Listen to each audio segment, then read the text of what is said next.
ओमराजे निंबाळकरांनी शिंदे सेनेमध्ये जायचं आहे की नाही यांची भूमिका जरी स्पष्ट केली नसेल तरीही ते शिंदे सेनेमध्ये जातील हे मात्र नक्की.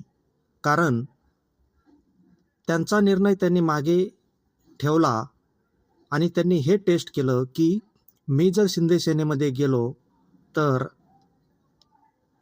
उद्धव ठाकरेंची शिवसेनेचा काय रिस्पॉन्स असेल हे त्यांनी बघितलं आहे.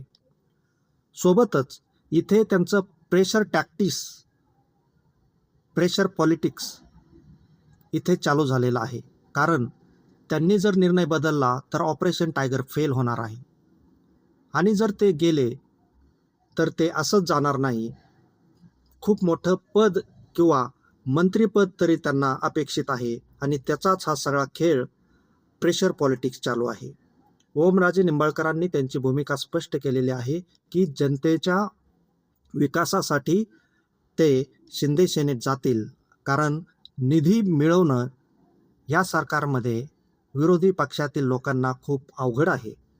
त्यासाठी ते एकतर शिंदे सेनेमध्ये जातील हे त्यांनी ठरवलेलं आहे. फक्त पद कुठलं भेटणार आहे आणि त्याच्यासाठी हे सगळं प्रेशर पॉलिटिक्स चालू आहे हे शिंदे सेनेंना पण माहीत आहे आणि उद्धव ठाकरेंच्या सेनेला सुद्धा माहिती आहे. बाकी तर रिझल्ट त्यांच्या विरोधात गेलेला आहे. ते पुढे हायकोर्टात जातील आणि परत कोर्ट ट्रायल चालू राहतील हे त्यांना माहिती आहे. पण राजकीयदृष्ट्या त्यांना जर मोठं पद हवं असेल तर प्रेशर पॉलिटिक्स करणे हे त्यांच्यासाठी अगत्याचं आहे.